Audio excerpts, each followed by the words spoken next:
Thank you for joining us on this week's episode of our 10 Weather Chat. I'm joined here by anchor Brittany Bailey as well to talk about the Old Farmer's Almanac fall forecast. They just released it, and it has been a talker.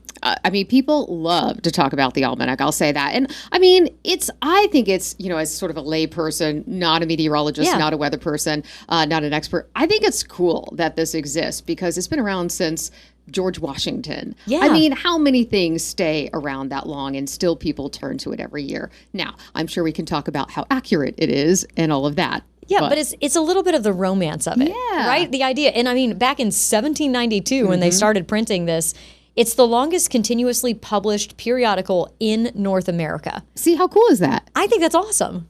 And, back then, obviously the content was very different than what you'll see these days. But I do like to, let's talk about all the different things that are in it. Yes. I'm drawn to the fact that there are recipes in it. Oh, I didn't even know they had recipes in it. I knew that they were doing it aiming for travelers and gardeners and farmers, but I didn't know they also were feeding people with this. Apparently, that's what I read. I need to go pull it up. But there are some old school recipes that are in this as well. So I think they were trying to, serve a lot of different things and a lot of different people, all tied into sort of agriculture and the moons and all of that and the tides. So they have a closely guarded formula that they use for their predictions, but they do rely on solar activity, climatology, and some meteorology for their forecasts. When they started, obviously, the country was a lot smaller back then. It has grown since 1792. And their website says that they have 80% accuracy. Some studies have found it's maybe closer to 50%. But even so, it's a fun planning tool. People love to look at it for all the things that it includes. And it really does include, just so much that can really help, especially before technology. Right. Just help people kind of recognize patterns in their region. And let's talk about, for instance, if you're a farmer, why this would be important to know what the forecast is going to be like. Yeah, it gives a general outlook for the next 3 to 6 months, somewhere in there. And hit or miss on that, but at least you're getting something. And I think that's why people are drawn to it in the first place. Humans are naturally curious, and we want information. Yeah. And so back in the day, before there were computers and information and even quick ways to relay that info to people, it gave you something. That's so true. Just something to help farmers know when to plant their crops. Like, oh my gosh, this is the moon cycle this year. I otherwise wouldn't have known the moon cycle. How that might affect tides if you're near the coast. How that could affect maybe a late frost coming or potential of a late frost coming. Here in Appalachia, we have our own weather folklore, but we'll talk about that a little bit later. I kind of want to show folks the forecast right now. So this is what it's supposed to be. This is the fall forecast from the Old Farmer's Almanac. They just released it. And they kind of section off the country right there. You can see kind of in the west, cool and wet. I think that their fall forecast encompasses September and October. I don't think they include November. Okay. In the world of weather, we do all 3 months as meteorological fall. But for us here in East Tennessee, they have us highlighted in that orange color, which is warmer than average and drier than average conditions. That. We don't want that in the fall. No, but notice that if you're in Kentucky, though, you're in the cooler than average and drier. They drew it kind of right along the state line. Obviously, the weather doesn't kind of follow that. Right. But that's the outlook currently from the Old Farmer's Almanac. Then I also got the Climate Prediction Center's outlook, which does not take solar activity into account when we're doing those forecasts. And this is their outlook for the same time frame. Interesting. A little bit broader. They also are showing above average temperatures, though, for portions of our viewing area, including all 3 months of September, October, and November. Notice complete opposite of what the Pacific Northwest are showing with the much cooler than average conditions. And as far as precip, they're actually showing a chance for above average precip in the fall. I think the Climate Prediction Center is leaning hard into the El Nino that's developing. That would typically bring a wetter than average pattern to the lower third of the U.S. That doesn't normally influence our forecast as much until we get to the winter season, but it can start early, especially in a stronger event, and that's exactly what we have happening. So I think that may be where the Climate Prediction Center is leaning into with that above average precip. But we'll take above average precip in fall any year. Right, because, let's talk about why it can be so bad to have a dry fall. Oh, yeah. By the averages, fall is our driest season of the year. We expect to see the rainfall taper off. But especially coming out of a relatively dry summer into then the driest season of the year, if you also don't get the rain you need in the fall season, you end up with wildfires all over the place because the trees drop their leaves early, they get brown instead of turning colorful, and then you end up with debris on the ground that ends up burning. So that's why we really would prefer a wetter than average fall. The rain that we're having this July, though, I know it's been kind of a pain with the flooding, but it's been really beneficial because trees actually start to go into dormancy in July. They start to kind of shut down. And so this rain at this time is actually important for our fall colors in the months ahead. So this has been good news. So let's remember that the next rainy day we have, go fall colors, news. Yay! It's good news. So we'll see when we get closer. Maybe we'll talk to a foliage expert. Ooh, that's going to be there. You go. Weather chat. An idea. Now I wanted to talk about some of the other sayings that we have here. Oh, okay. Yeah, I love this. So one of the things is don't plant your plants in the spring before tax day. Yep. Because our average latest frost is right around April 14th. Tax day is April 15th. So, generally if you can wait until at least mid-April, you're pretty much safe from the frost. Mm-hmm. We can have frost into May, but it helps. Thunder in winter means snow in 10 days. Is it accurate? Oh, yeah. Has anyone tested that multiple times? I haven't tested the thunder in winter, snow in 10 days, but it does kind of seem like a pattern. Mm-hmm. Generally, you have thunderstorms when you have a strong weather system coming through, and so that would pull up the muggy air from the south. You get the thunderstorms, but that means it equally strong pulls cold air on the backside. So maybe you get your snow.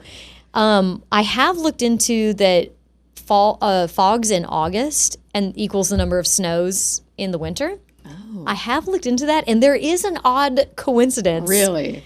I don't know if it's a cause and effect type of deal, but I have looked into it for Crossville and Knoxville, and there isn't an odd correlation to the numbers. So starting next month, we need to start counting the fogs. Yes. So in August, we count the number of days with fog, and then the thick days equal heavy snows. Okay. And then once we go into winter, the number of snows that we have should equal that number of fogs. I actually need to.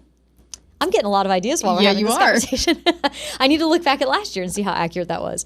Woolly worms. I always hear about these. Yes. Well, there's a whole festival in Boone, North Carolina for that. And basically the caterpillars have 13 segments. They represent the 13 weeks of winter. The different colors on the worms indicate whether it's going to be above average or below average or whatever. But the colors on the woolly worms are actually determined by their DNA. So pick which one. Wait, you've squashed this one. Well, then they have a contest for all the woolly worms to climb up these little strings, and whoever the winner is, that's the prognosticator of winter. Uh-huh. So that's the guy or girl. You know what? I'm going to rely on that for all of my weather information now because it's too fun. We will follow up with the Woolly Worm Festival in October. Yeah. Acorns. The number of acorns. If you have a good massed crop, that means Mother Nature's taking care of her animals. And so if you have a lot of fat bears, they're in for a cold winter and they're prepared. I'm not really sure how the spiderwebs things work. People are like, the more spiderwebs you see, but I don't really know what's more or less with spiderwebs. Right. Don't know how to quantify that one. Right. Hornets' nests, if they build them high or low. I'm a fan of building the hornet's nest as high as you want. Supposedly, that's the level that the snow would reach. Whoa. I can't say that one's probably very accurate. Yeah. And then, of course, we've got persimmon seeds. Have you ever tried to cut open a persimmon seed? A seed? No. Yeah. Have you eaten a persimmon before? Yes. Did you like it? But not because it was okay. I think I was like, oh, this is a persimmon. I need to try it. Yeah. And what did it taste like to you? What was like the texture? I thought it was like a little bit of like a tangerine or an orange, right? Yeah. And they're like the size of a small like cherry tomato. Yeah. One of our reporters back in the day, his name was Sean. He decided to try one on live TV, just like on a whim. He was like, and these persimmons, da da da da da. And he puts it in his mouth, and he was like, bleh. Yeah, I don't think I need to have one again. It's one of those things where you say like, oh, I've heard of these, but I've never tried one, and then you do, and you're like, now I've done that. Mm-hmm. And I think the one I tried had been like soaked in some stuff, so it might have been like maybe a little help. Yeah. Well, I don't know if the raw ones are great. I know some people make jams and stuff out of them. I don't know. But the seeds inside, I've tried to cut these. Todd and I used to do this together every year. They're very small. They're very flat. And you have to cut them like in the long ways of it so that you can open and see the inside root. And then the shape of the root, whether it's a fork, a spoon, or a knife, open to interpretation, determines whether a fork means a mild winter, a spoon means more snow to shovel, and a knife means cutting cold. Sharp cutting cold. And so every year different parks around our region actually do their own persimmon cuttings, like Fort Loudon State Historic Park. So I've been taking theirs rather than Todd and I risking our fingers to cut them. We would have one of us would hold like the pliers and the other one would have the sharp knife. I don't like this. Get it done. You're lucky you both still have all of your digits. We got through it, but then we would open it and we'd be like, what is that? I don't know what shape that looks like. and up for interpretation. But I think the idea behind all of that is just to say we look to nature for answers, and the weather is the I guess the riddle that we're trying to solve. So having these sayings is just kind of a fun way to get in touch with our surroundings and try to forecast without the technology that we have today. And I agree with that. I mean, what harm is there in having sort of a little fun with this? Yeah. I mean, especially when we've talked about the history of it, and people love to share these little sort of old wives' tales and talk about it. So why not do that and have a little fun with it? Exactly. I mean, don't, plan anything serious related to it, but why not? Well, the other idea is, just straight to statistics, the farther out into the future you go, the less accurate the forecast is going to be. So anyone that's giving you a forecast more than 2 weeks in advance is kind of a shot in the dark. You can look at big patterns, like I mentioned, El Nino. Yeah. That can give us a general idea of how things are going to go into the winter season. But there are smaller factors that come along in the short term that are totally going to affect that bigger broad brush pattern. So those are the things we kind of look at. I mean, even here at WBIR, full transparency, we do our winter weather outlooks every year. Yes.